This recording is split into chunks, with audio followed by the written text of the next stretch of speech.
should just be yourself. You know, I put my images out there on the internet or in a magazine, you know, to inspire. It's just like how I look at photos of people and I get influenced. You know, I might not talk about it, but I can see it like, oh, I'm gonna try something like that because that guy killed it. I was raised in Brooklyn, New York. We're from Trinidad and Tobago. It's a sick, super sick country, amazing food, amazing people, beautiful people. So we lived in an area in Flatbush, Brooklyn, where there are a lot of other Jamaicans and Trinidadians and everyone from different islands. So we felt right at home. I knew from 11 to 12 that I wanted to be a rapper. We would make our own music videos. We would like get inspired by watching other music videos like Ja Rule and Ashanti. Seeing them driving cool cars and jumping from yacht to yacht in Versace shirts was very inspiring to see at the time, and I just wanted to be that. I gotta give it to my dad. He's kind of like almost like kind of the leader of our family.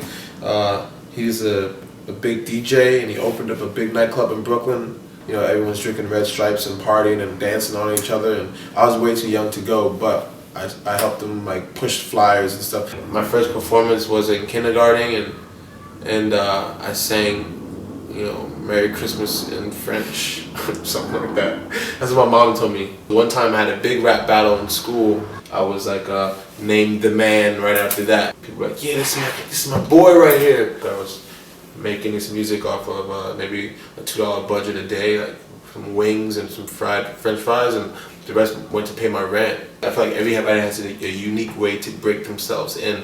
It's no longer like, pass me a demo tape, I see this kid's good, we'll get him dressed up from a stylist. That rarely still happens, but those guys sit on the shelves. For this part of my life, I was calling myself the student, the sponge. I'm just gonna take everything in, everything that I see, I'm gonna soak up. I was like, listen, Theophilus, like, forget the labels, forget like how much it costs. The fit has to be right. If it costs $2 or $2,000, like the fit of the shirt or the fit of the pants has to be very definitive. I really love this because like, I feel like they just dipped it in purple. I want to find out how they made this. I still don't know. I'm wearing some ripped Subis that I ripped myself. I'm very bored one night. These are some Jordan 3s. His shoes are just like, if you put them on, you're just a rock star, I feel. And these are the most rock star pairs. It's just like every kid's dream. I can take $1 million and take a pair of Jordans as a kid, and I would take a pair of Jordans. When I go to Paris, I always visit this huge market where like they sell everything.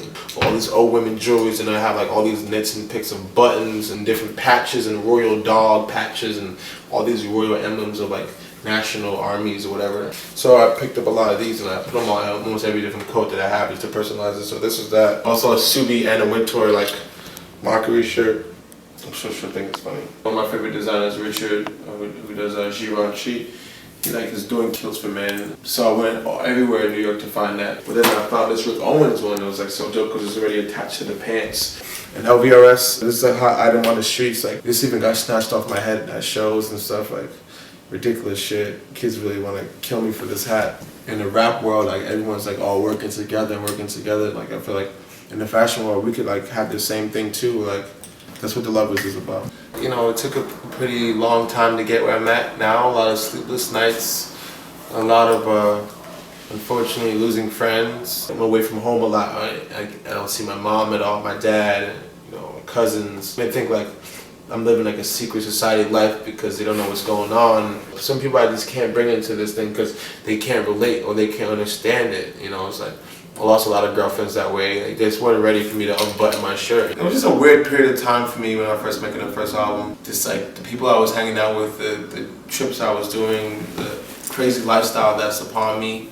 It just, the only way to sum it up was to say times are weird these days. This guy, Leon Ware, he wrote Marvin Gaye's I Want You record, and he's like one of the most sexiest men alive, and he's such a cool old black, like jazzy dude, like one of my fashion icons. So I replicated the Times Are Weird These Days cover from his original artwork, like him standing in a suit with his hat off, the same pose. He called me out of nowhere, and it was like such a sweet voice on the other end. He's like, "Hi, Theophilus," like such a Mac, man. Even Kanye West emailed me, like saying like he loves my style, like I inspire his style and stuff. So it was like crazy, you know, like times are fucking weird. Signing some wrong contracts once.